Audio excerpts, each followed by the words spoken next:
at Bonny RV Life. Last time we did a Irish stew, this time we're going to do a curry, an Indian curry, a South African Indian curry. And the reason for it being a South African Indian curry is I went to South Africa when I was a spring chicken in 1982. And at the time I came from Scotland, and all I had there was mince and potatoes and fish and chips and pie and beans and eggs and chips. So when I went to South Africa, I did not in fact enjoy curry, but I came to love curry. So this is a Stuey Indian South African curry. Today I'll be using Raja, which is a South African curry mix. You can get it from Amazon, but it's a Raja. This one's hot. It comes in a yellow box, which is a medium. I don't have any medium. I actually think I prefer the flavor of the medium, but we're going to make a hot curry today. And this is it, Raja. If you don't have South African Indian curry, you can use any Indian spice curry mix. This is Spice Islands curry powder. I would use this if I didn't have this. So we're making a lamb curry today, and every time I make it, it's different because I don't measure and I don't use the same necessarily the ingredients. And where's the brown sugar? We'll get back to that. So let's just take a quick look here. What's going in this curry? We've got these little peppers, these little bell peppers. We've got garlic. We've got one jalapeno pepper. I don't know what this is. And we've got a couple of really hot habanero peppers or ghost peppers. So this is going to be hot. And this particular curry, we've got salt, we've got tomato sauce or paste, we've got potatoes, we've got a banana. I put a banana in it. Green peppers going in this one, onion, raisins, peanuts, tomatoes, and there's the lamb. So, and we use olive oil. In the past, I wouldn't have used olive oil, but because I had a heart attack, and we everything we do now is olive oil, which is great for the heart. Okay, so I think what we're going to do is we're going to pause here. We're going to chop all this stuff up, and then we'll do the next segment once everything's ready, and then I'll show you how we prepare it. And again, this is Stuey's Indian curry because you've never had an Indian curry like this before. But if you make it according to the recipe on the curry, a lot of the stuff isn't here. And what's missing from this, by the way, is brown sugar. So I'll be adding brown sugar. I usually use maple syrup. We're going to use brown sugar today to sweeten it up a little bit. And then we'll think about maybe putting some flour in it, which I don't normally do, but maybe we will. Pause. Okay, go. So we brought out the brown sugar. This is what we'll be using today. But we should be using a heart-healthy, low sugar or low carb swerve sugar substitute, but we're going to make it real today. So if we're making a low carb version of this curry, we wouldn't have the raisins in it, we wouldn't have the banana in it, we wouldn't have the potatoes in it, and we'd use this instead of real sugar. But today we're going to be doing it real. Okay, since we last spoke, I think I maybe forgot the onion. One of the key points, we need a large yellow onion, which we've chopped up here. And the first thing I do is I pour in the oil, and we're in a rig. This is rig cooking. We're in Bonny, our Bonny rig. All right, so I'm gonna fire this bad boy up. First thing I do is I saute the onions. And once that's done, we put the curry in, and then I'll give you the key secret to making a great curry. The key secret. So I'm gonna stir this up, and while this is sauteing, and while then when I'm cooking the curry, we're going to chop up everything else. Okay, so let's stop there. Go. We're back again. Okay, and I'm trying to smile so that my mouth doesn't droop down. All right, the onion, come over here, camera lady, Lisa, my wife and lover, and camera lady, and sous chef. The onion is sauteing in there. We have shredded the garlic in this little machine, and we have the peppers all chopped up here. And I think for the first time we're going to put them in the machine too. I've never done that before, but this time we're going to put them in the machine and finally chop. Okay, so that's where we're at right now. Just so as you know, here's the secret. Once I'm convinced that the onions are sautéed, I'm going to put in the curry powder and then turn down the heat and cook the curry powder for 5 to 10 minutes. That's the secret. You have to cook the curry powder. That's the big secret. Did you want to do that right now? I don't think the onions... Okay. Here's another thing. If you read... Actually, I will. If you read the instructions, it tells you to put in about a teaspoon or something of curry powder. Actually, I'll be putting in almost all of this. This is about half a bag I'm going to be putting in. So you actually really put that much, huh? Yeah, I put in a lot. You want to have a look at that? You'll have to order some more of that. You get that through Amazon, right? You can get, yes. So there's how it looks. Ooh, it smells good already. I'm going to we're gonna mix this up, and then I'm going to turn down the heat. And while we're turning down the heat, then we're going to chop. I mean, this smell is going to go.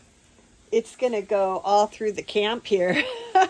You know what this smell reminds me of? Can you see that? Yeah. What does it remind you of? It reminds me when you walk into an Indian restaurant. That's the smell that hits you when you walk in. So that there. Yeah, it smells so good. I'm now going to turn down the juice, and I'm going to leave that cooking for 5 to 10 minutes. And while we do that, we're going to chop up the lamb, the potatoes, the green pepper, the tomatoes, and other stuff. Pause. So the curry has been cooking here for about 10 minutes. What we're going to do now is put in the lamb. This is lamb you can use. This is half a leg of lamb. Excuse me. You can use anything you want. You can use beef, you can use chicken. I've never done a pork curry. Don't advise that, but you could do beef, chicken. Now, see, if that was me... Lamb shank is really good. Yes, honey? If that was me, I would be cutting that lamb up in, like, cubes. Yeah. I meant to like add cubes. that my sous chef... That is, like, huge pieces of lamb, and I think... My sous chef, would go... had she had the opportunity, would have cut the lamb up into smaller pieces, and actually I did mean to allow her to do that, but unfortunately... too late. So here we are. So I've got the heat up now, and we're going to brown the lamb. And this pot gets really hot on the bottom, so I have to be very careful that I don't overdo it. So while that's going there, the heat's just coming up. Here's the tomato. We've got potato, and we have banana. That's all going in later. And why the banana? I like the flavour of banana. Okay. So you can use banana as a side dish actually with a curry once it's done, but I like to put a banana in to add a bit of something. Yeah, and then those are the bell peppers. You put some bell peppers. That's the green pepper that you mashed up. And the other peppers are all sitting over here. And here's the garlic. So what I do is now I have a glass of water. It's about a pint, a US pint, which is 16 ounces. And I estimate how much salt I think I'm going to need. And I think I'm going to need about that and about that. So about a teaspoon and a half of salt. And then I am going to add... This thing's in a lump. I'm going to add like maybe one. Well, you know, now that we're here in a dry climate, the brown sugar gets really, really hard. And I think there's a tip. If anybody knows the tip of how to keep your brown sugar soft, I think it's you put like a piece of bread in it or something. But when we were in Florida or Washington, the brown sugar stays soft. So we're in the Dallas area, Lake Whitney, which is 1 hour south of Dallas. So what I've done here is I have the water with the sugar and the salt. I was going to pour the raisins. And why do you do that? Was it in the recipe, or is that something you just made up? Something I made up, and this time I used 4 teaspoons of brown sugar, but maybe it should have been 3, or maybe it should have been 5 or 6. today it's 4. So let me just continue browning the meat. Yeah. So I was thinking of just talking about the difference between a finicky palate and a sophisticated palate. Yeah. That's So, because- you know, I'm the type of person, I pretty much like every food in the world. And my kids Yeah, but your are palate that is way. very sophisticated. You're yeah, very but touchy. I wanted to tell you what makes a finicky palate is when you have a child and you only feed them what they want to eat, like mac and cheese, or you feed them. And the key is when a child is young, you let them make them have one bite of broccoli, and then it'll register in their brain. And then pretty soon, over time, that one bite turns into 2 bites, and they'll like the item. So if you want to get more of a sophisticated palate, like somebody's like, oh no, I don't like that. Now, some people can eat spicy, and I think you could cut down on the spice here and still make the curry. But, you know, if you want to get your palate sophisticated, just eat a variety of foods. You might not like it that first time, but then if you eat it again and again, there was a man in our church that made spaghetti, and it was totally different than I made spaghetti. And at first I didn't like it. I was like, oh, mine's so much better. And I mean, this guy was from Italy. Well, he kept making it in our church over and over. And pretty soon I developed a palate for it. And today, I have his recipe, and I even crave his spaghetti and his spaghetti sauce. So that's what you want to do. And the same as with wine. We might do a wine tasting. Stuart owned a winery, and he was a winemaker. And one day we'll have to do a wine tasting, how to develop your palate. Because when you first have a glass of wine, you're like, oh, it's too sour. Oh, I don't like that. And, you know, you start with the sweet wines, and then you go to the... a little bit drier and a little bit drier. So anyway, just to say, if you really, want to like more foods in your life, just start eating them. Go to a Indian restaurant, go to foods that you'd not normally eat, and pretty soon it'll register in your brain and you'll get a sophisticated palate. Sometimes it's not good to have a sophisticated palate because I'm pretty picky. I mean, I like a lot of food with flavor. And I get disappointed a lot in restaurants because I'm like, oh, that just doesn't have enough flavor. But anyway, just a All little right, side come note. on over, interlude over. Thank you, Okay, Lisa. yeah. All right, so here's the curry now with the curry and the laminate and the onion all mixed up. Now we just chuck everything in. Okay. So I will pour the water in. And that is the salt and the brown sugar. Salt and the brown Evidently, sugar, it just and I might need a smidge more. So I'm putting a smidge more water in. And can you see that? Yeah. And now I'm just going to chuck everything in. Okay, those are all the spicy peppers. So the spicy pepper, I got sweet pepper. another pepper. I didn't know what it Here's the was, garlic. so we're trying a new pepper in there. There's a green pepper in I there. know. That's I think not it's going to be a jalapeno. hot one. I'm It's a not hot sure. pepper, but we don't know what it is, but we're going to enjoy it. All right, so that's that. And then here I've got... I think sometimes, Stuart, you don't put tomatoes in it. I do. You do every time? If I don't... It kind of depends what you have. And then you don't always put potatoes in it, too.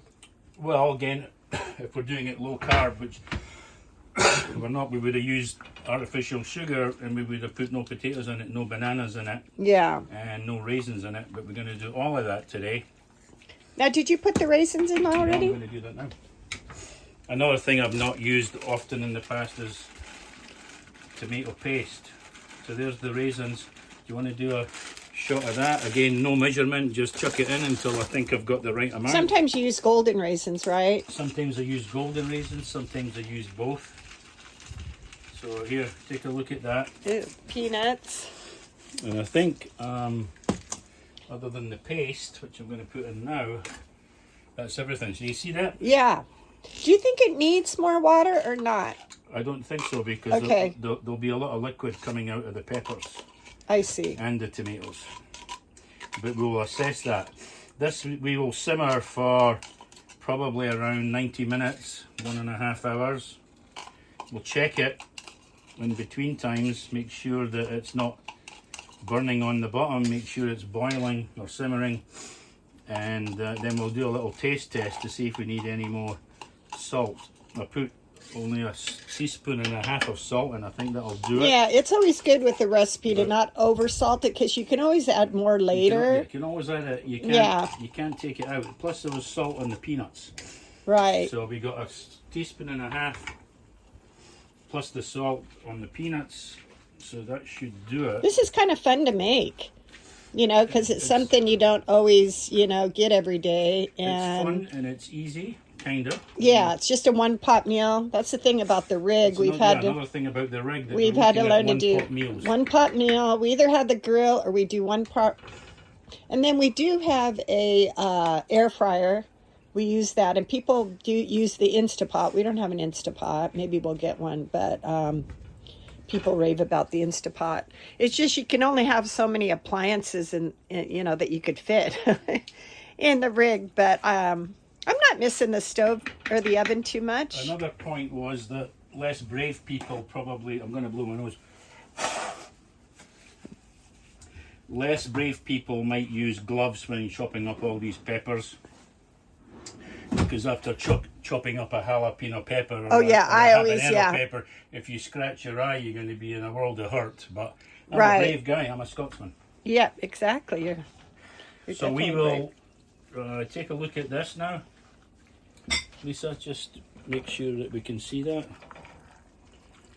And I guess we'll just come back when it's done and we'll dish it up. We're going to look at it after 20 minutes or so, because I do want to check the water level.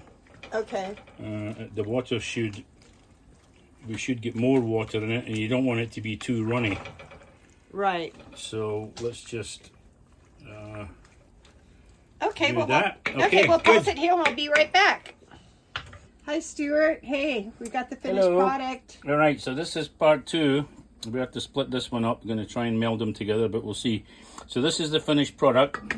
This was 2 hours. We ended up doing 2 hours because Lisa felt that 1.5 wasn't enough, and so we did 2. She also added about another cup, 8 ounces, 6 ounces of water, 2/3 cup of water, 6 ounces of water. She added in it after about 30 minutes, and she's tasted it. I haven't tasted it yet. Well, actually, I did. I just licked the spoon. It's very, very hot. It's perfect. Spicy hot. It's spicy.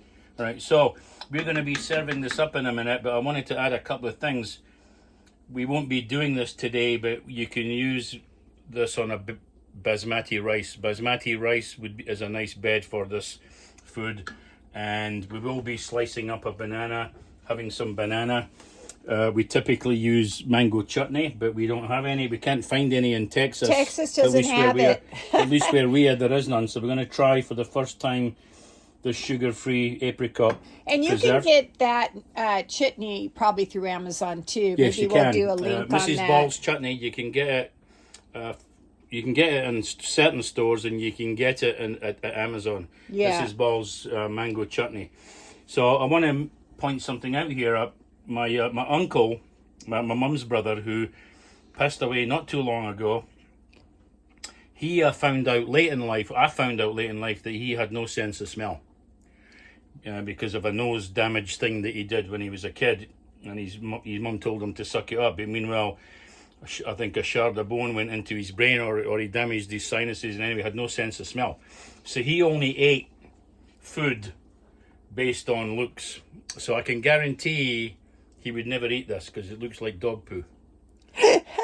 It does not. It kind of To does. me, If you it can't looks like smell a it, rich it smells delicious. But you know, it looks kind of like the Irish stew we made the other day. It's really brown. But he and might not eat Irish stew either. He only ate food based on I know, how that's it what looked. you were saying. That's And sad. my auntie, who's also passed, she told me, that's my mum's brother's wife told me that she always had to make sure that the fish wasn't off and stuff because he couldn't smell the fish, like he could potentially get food poisoning. Yeah. But anyway, that was a sidebar.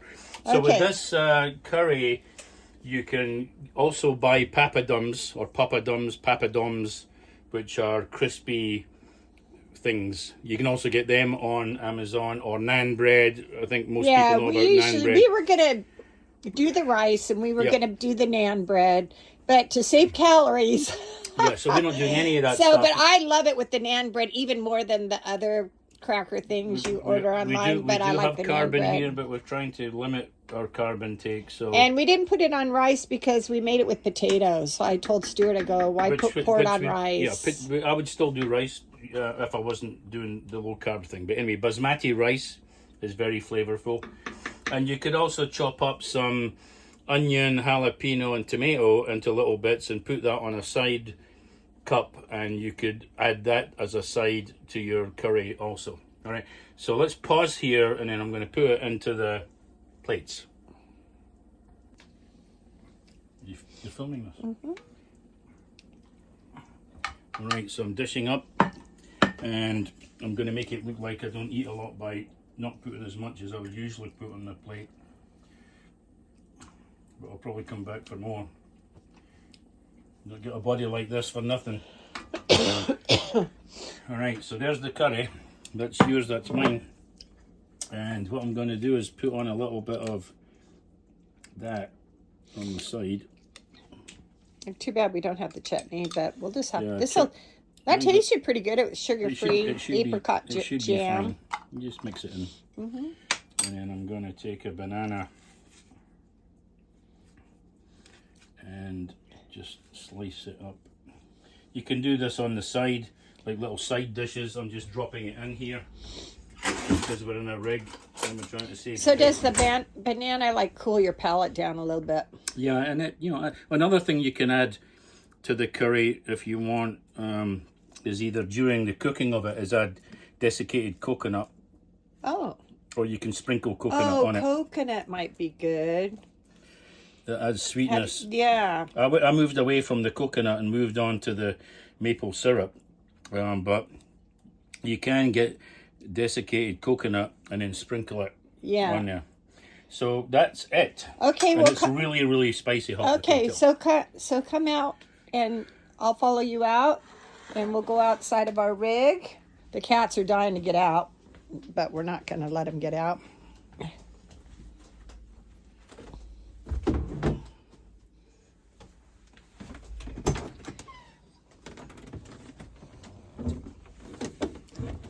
Here she comes.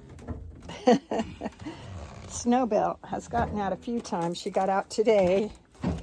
All right, so here we are. So this is our beautiful little camp right here. We'd normally have wine, but we're not. We're on the wagon right now. I so know, we are. Okay. And here we are. Well, thank you, Bon everyone. appetit. And, if you want the recipe or any other, if you have any questions, write them in the comments down below. And subscribe and like us and whatnot. Yeah. And thank you. And make Lisa, this and tell us chef. if you make it how it turned out. Send us a picture if you make it. Sure. Okay. God bless. Bye-bye. Bye.